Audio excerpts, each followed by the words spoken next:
Yeah, I wanted to get literally into some, a little bit of homework, doing a little bit of some homework. Hold on, let me just change my scene real. Let me just get this scene right here. Do a little bit of homework in terms of the Questlove and Jay-Z dynamic and how it then got to the Jay-Z and Jaguar Wright dynamic. Now, my boy Copilot, as per microphone edge, is not working. Okay, so I'm gonna go ahead and do the voice, whatever, for this. But this one right here, this is Chrome. Chrome doesn't talk back. Okay. Oh my god, look at that. Like, it's picking up the background song, gang. Oh my god, Chrome. God bless. Bless your heart, Chrome. Copilot is still tripping. Look at this. It's still going through his little things. So explain to me Questlove and Jay-Z's meeting.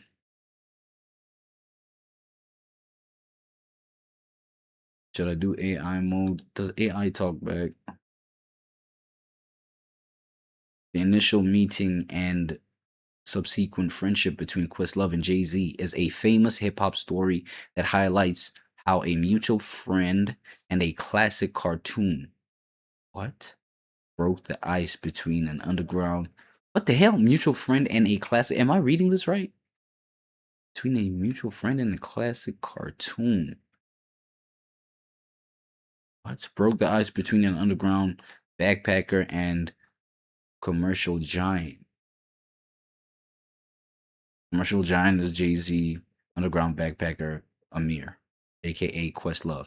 In 2000, journalist and author Dream Hampton, a close mutual friend of both artists, Jay-Z and Questlove, introduced them. Wait, a close mutual friend, which is Dream Hampton, of both artists, tried to introduce them. Oh, tried to introduce them. Jay-Z had mentioned to her that he wanted a live backing band for an upcoming appearance on Saturday Night Live. So it was a Saturday Night Live request.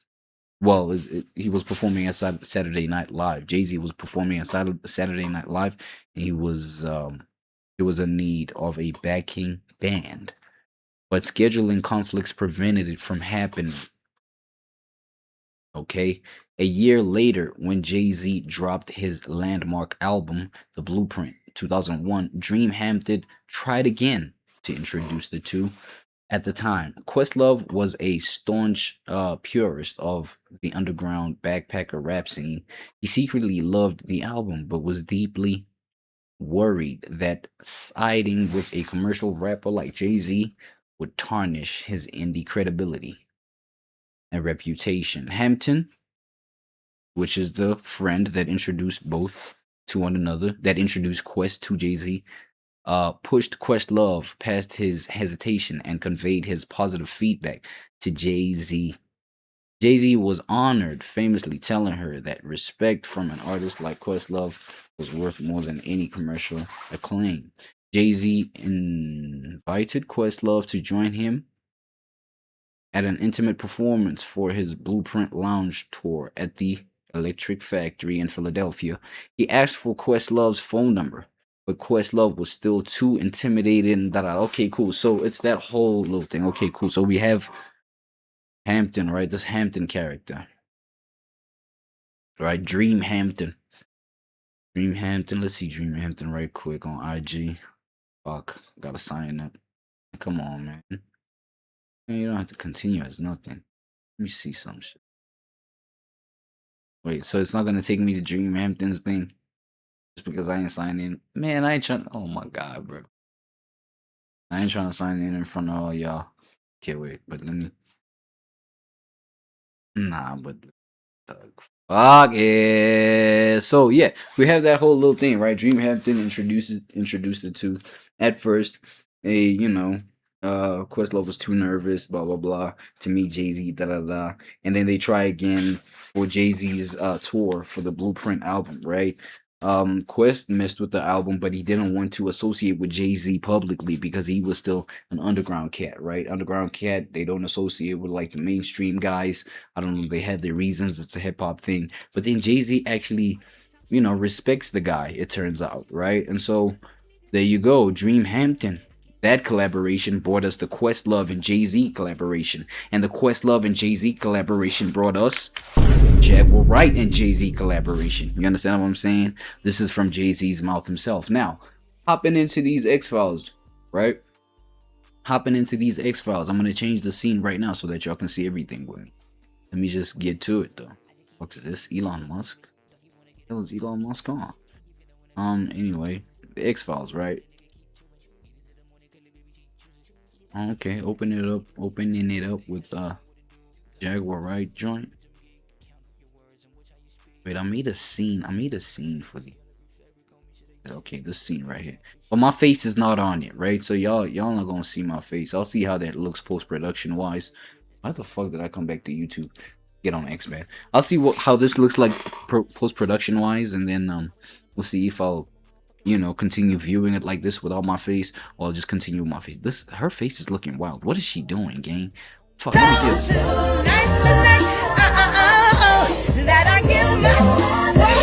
Oh my god, singing some Beyonce stuff. Jay-Z finally dissing JAQUAR WRIGHT's crazy ass. I'll be seated for response. I'll be seated for a response. She's okay.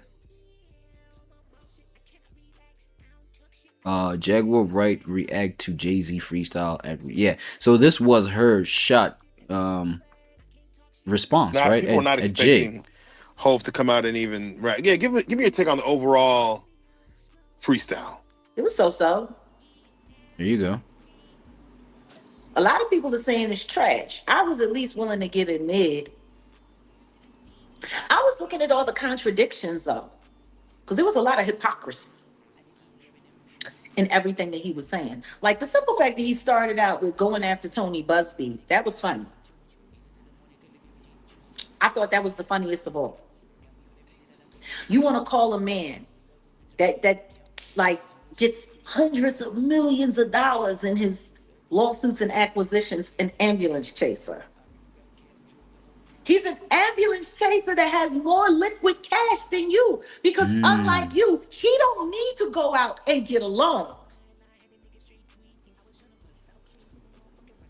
Unlike you, his business didn't rely on PPP loans to survive the pandemic. Damn. You do a lot of talking, sir. That's how you come in, Jack. Really get to the heart of the issue. And this is the thing that trips me out. Everybody wants to sit there and talk about him and Tony Busby. But nobody wants to talk about why they really into it. Yeah. Jay-Z wasn't on Tony Busby's radar until a lawsuit came to him. And Jay-Z was mentioned in that lawsuit. See, it was a Diddy lawsuit that your name got dropped in, sir. Damn. Or is everybody forgetting that?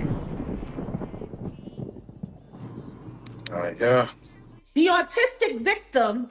Bro, I feel like at this point, JAQUAR WRIGHT has found her purpose, right? The purpose where it's like, bro, I'm gonna be a pain in these motherfuckers' necks, boy. You know what I'm saying? Because it's like these little details where it's like she's gonna press on, right? She's gonna double down on so that people investigate more, right? The fact that, no, he was just mentioned within, what did she say? Hold on.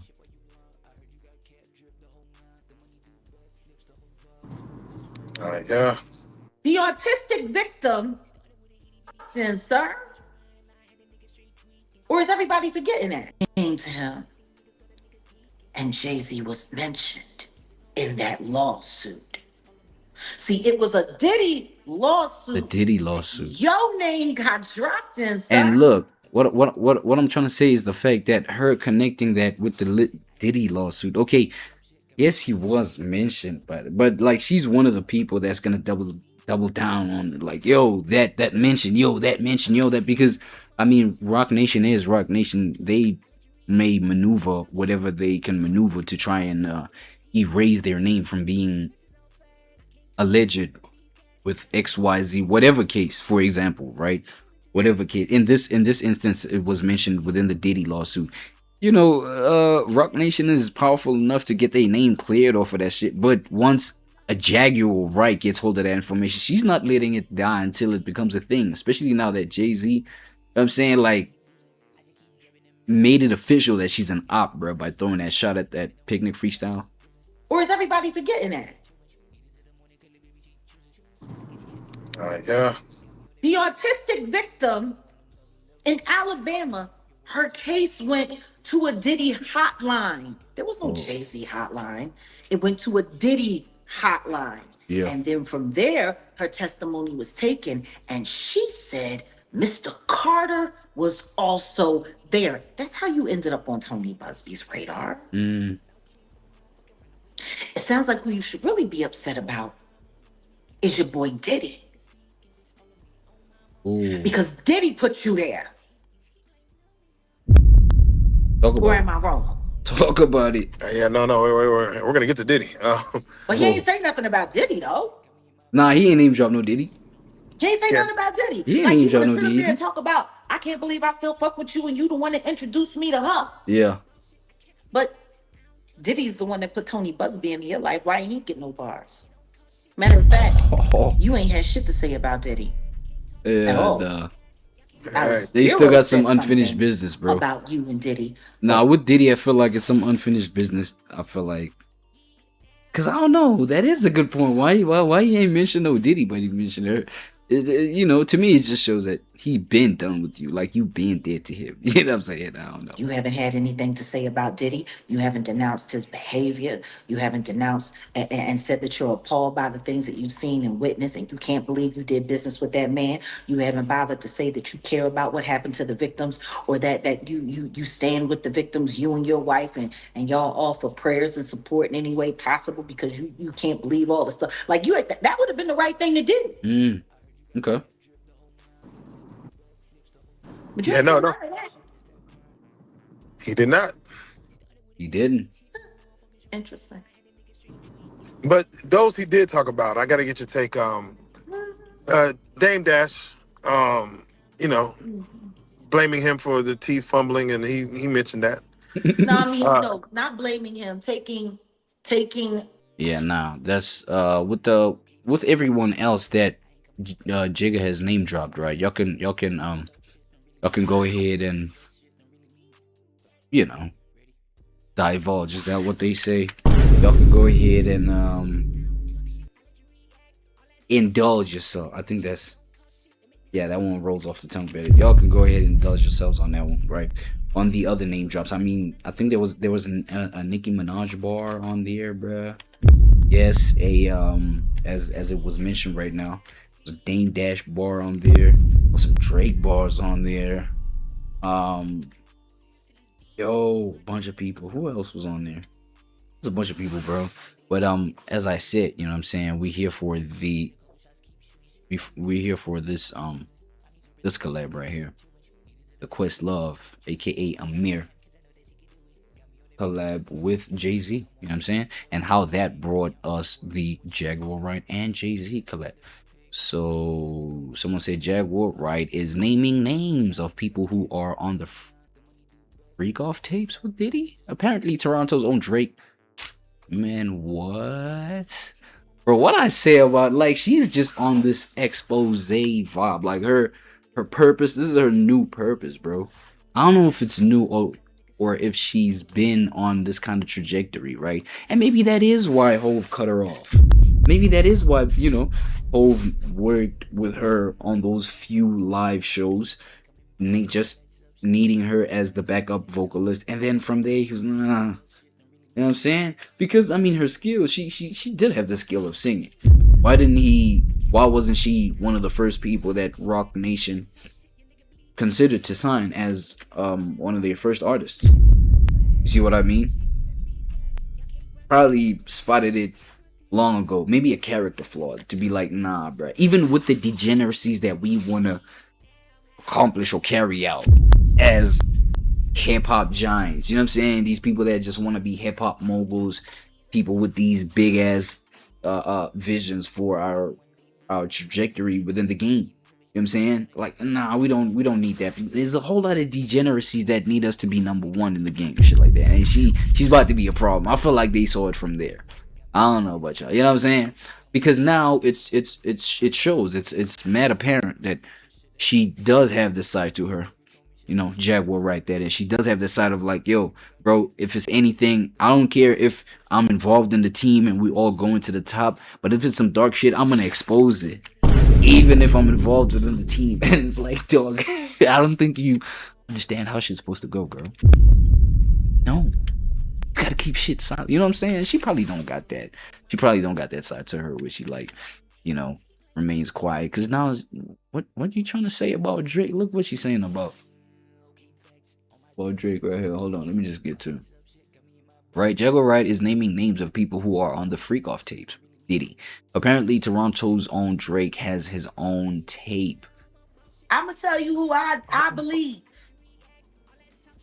is on the tapes. I believe Barack Obama got a tape. Oh, I know Jennifer Lopez has multiple tapes. Oh, I know Beyonce got a tape. Oh. I definitely know they probably recycled some old Stevie J and Eve stuff. Whoa. I know Okay. Drake got a tape. I go. know Rihanna got a tape. I know Chris Brown was on one of them. Damn. Tapes. I know Trey Songz has been like a supporting actor in many Freak Off films.